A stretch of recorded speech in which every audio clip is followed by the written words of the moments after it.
నిత్యావసర సరుకులపై మంత్రి నాదెండ్ల మనోహర్ కీలక నిర్ణయం తీసుకున్నారు.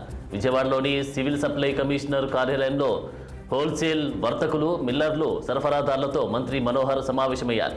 ధరల స్థిరీకరణ, నియంత్రణ గురించి విస్తృతంగా చర్చించి రాష్ట్రంలో నిత్యావసర సరుకులను ప్రజలకు అందుబాటు ధరల్లో ఉంచడం, వారికి ఉపశమనం కలిగించడం అవసరమని మంత్రి పేర్కొన్నారు. నిత్యావసరాలైన బియ్యం, కందిపప్పు, స్టీమ్డ్ బియ్యం ధరలను తగ్గించి రైతు బజార్లో విక్రయిస్తారని ప్రకటించారు.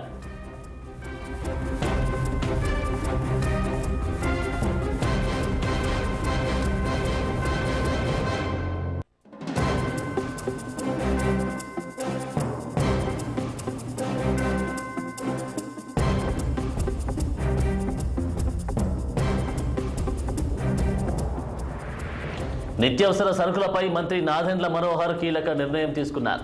విజయవాడలోని సివిల్ సప్లై కమిషనర్ కార్యాలయంలో హోల్సేల్ వర్తకులు, మిల్లర్లు, సరఫరాదారులతో మంత్రి మనోహర్ సమావేశమయ్యారు. ధరల స్థిరీకరణ, నియంత్రణ గురించి విస్తృతంగా చర్చించి రాష్ట్రంలో నిత్యావసర సరుకులను ప్రజలకు అందుబాటు ధరల్లో ఉంచడం, వారికి ఉపశమనం కలిగించడం అవసరమని మంత్రి పేర్కొన్నారు.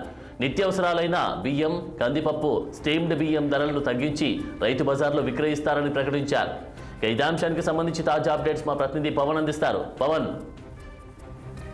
Good morning Anand. మొత్తానికి నిత్యావసర సరుకులపై అయితే మాత్రం మంత్రి నాదెండ్ల మనోహర్ కీలక నిర్ణయం తీసుకున్నారని చెప్పాలి. ప్రధానంగా ఏదైతే పౌర సరఫరాల శాఖకు సంబంధించి కూడా ఇప్పటి వరకు నిత్యావసర సరుకులు ఆ ధరలు గత ప్రభుత్వంలో ఆకాశాన్ని అందించిన నేపథ్యంలో కూడా ఇక వాటిపై పూర్తి స్థాయిలో ఇక తగ్గించి రేట్లు తగ్గించి కూడా ప్రజలకి అందించాలనేటువంటి ఒక సంకల్పంతో కూడా ఇప్పటికే విజయవాడలోని సివిల్ సప్లై కమిషనర్ కార్యాలయంలో హోల్సేల్ వర్తకులు, అదేవిధంగా మిల్లర్లు, సరఫరా సంబంధించినటువంటి వారితో కూడా మంత్రి నాదెండ్ల మనోహర్ అయితే మాత్రం సమావేశమయ్యి కూడా ధరల స్థిరీకరణ, అదేవిధంగా నియంత్రణపై కూడా పూర్తి స్థాయిలో చర్చించి రాష్ట్రంలో ఇక నుంచి నిత్యావసర సరుకులు ప్రజలకు అందుబాటు ధరల్లో ఉంచడానికి పూర్తి స్థాయిలో కూడా ఈ యొక్క భేటీలో కూడా కీలక నిర్ణయం తీసుకున్నట్టుగా తెలుస్తా ఉంది. అందులో భాగంగానే నిత్యావసర సరుకులైనటువంటి బియ్యం కావచ్చు, కందిపప్పు కావచ్చు, స్టీమ్ బియ్యం, అదేవిధంగా రైతులకు సంబంధించినటువంటి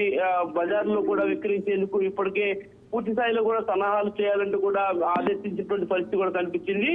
ప్రధానంగా చూడొచ్చు ఏదైతే ప్రభుత్వం తీసుకున్నటువంటి ప్రతి నిర్ణయంలో కూడా ప్రజలకు సంబంధించి పూర్తి స్థాయిలో రానున్న రోజుల్లో కూడా ఇక నిత్యావసర సరుకులు ధరలు తగ్గించాలనేటువంటి ఒక దిశగా కూడా కూటమి ప్రభుత్వం అయితే మాత్రం అడుగులు ముందుకు వేస్తా ఉంది. మరి అందులో భాగంగానే ఈ యొక్క నిర్ణయం కూడా తీసుకున్నట్టుగా కూడా తెలుస్తా ఉంది. ప్రధానంగా మండిపోతున్నటువంటి ధరలకు ప్రజలు చాలా ఇబ్బందులు పడుతున్నటువంటి నేపథ్యంలో దీనిపై పూర్తి స్థాయిలో కూడా నిన్న సాయంత్రం ఏర్పాటు చేసిన సమావేశంలో మంత్రి నాదెండ్ల మనోహర్ అయితే మాత్రం ఈ కీలక నిర్ణయం తీసుకొని ఇక నుంచి ప్రజలకు ఇబ్బంది లేకుండా నూతన విధానాన్ని కూడా అమలు చేయాలనేటువంటి ఒక ఉద్దేశంతో కూడా ముందుకు వెళ్తున్నటువంటి పరిస్థితి మాత్రం ప్రస్తుతం కనిపిస్తా ఉంది. ఆనంద్, దీనికి సంబంధించి మరి వర్తకులే కానీ ఇటు వ్యాపారులే కానీ స్పందన ఏ విధంగా ఉంది పవన్?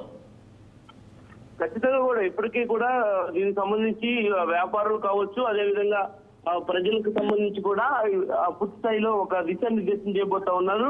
ఏదైతే నిత్యావసర సరుకులుగా ఉన్నటువంటి బియ్యం కావచ్చు, కందిపప్పు కావచ్చు, అదేవిధంగా పప్పు ధాన్యాలు, ఇటు నూనెలకు సంబంధించినటువంటి వాటిపై కూడా పూర్తి స్థాయిలో గరిష్టమైనటువంటి ధరలు ఇప్పటికే అందించాలని చెప్పి నిర్ణయం తీసుకున్నటువంటి నేపథ్యంలో వారంతా కూడా ఆనందం వ్యక్తం చేస్తున్నటువంటి పరిస్థితి మాత్రం కనిపిస్తా ఉంది. ప్రధానంగా దీనికి సంబంధించి కూడా నిన్న జరిగినటువంటి భేటీలో వర్తకులు, వ్యాపారులతో జరిగినటువంటి యొక్క భేటీలో కూడా వారు కూడా వారికి సంబంధించినటువంటి అంశాలపై నాదెండ్ల మనోహర్ తో కూడా సుదీర్ఘంగా చర్చలు అయితే మాత్రం జరిపారు. అంటే ప్రభుత్వం నుంచి రాయితీ కనుక వస్తే తప్పకుండా తాము అది ధరలకు సంబంధించినటువంటి అంశంలో కూడా నియంత్రించి ప్రజలకు అందజేసే విధంగా కూడా ముందుకు వెళ్తాము. కాబట్టి తమకు ప్రభుత్వం నుంచి కొంతమేరకు వచ్చే విధంగా కూడా చూడాల్సినటువంటి అవసరం ఉందని చెప్పి కూడా తెలియజేశారు. మరి అందులో భాగంగానే రాబోయే రోజుల్లో ఇక పూర్తి స్థాయిలో కూడా ప్రజలకు నిత్యావసర సరుకులు అందుబాటులో ఉండే విధంగా చర్యలు తీసుకుంటామని చెప్పి కూడా తెలియజేసినటువంటి నేపథ్యంలో ప్రభుత్వం నుంచి రాయితీ ఏ విధంగా ఇవ్వాలి అనేటువంటి అంశంపై కూడా నాదెండ్ల మనోహర్ అయితే మాత్రం అధికారులతో చర్చలు అయితే మాత్రం జరిపారు. చర్చలు సఫలం కావడంతో కూడా ఇక పూర్తి స్థాయిలో రానున్న రోజుల్లో ప్రజలకు నిత్యావసర సరుకులు అయితే మాత్రం అత్యంత తక్కువ ధరల్లో కూడా ప్రతి మార్కెట్ లో రైతు సంబంధించినటువంటి బజారుల్లో కూడా విక్రయించేందుకైతే మాత్రం ప్రభుత్వం సిద్ధమవుతా ఉంది. Anand, thank you Pawan.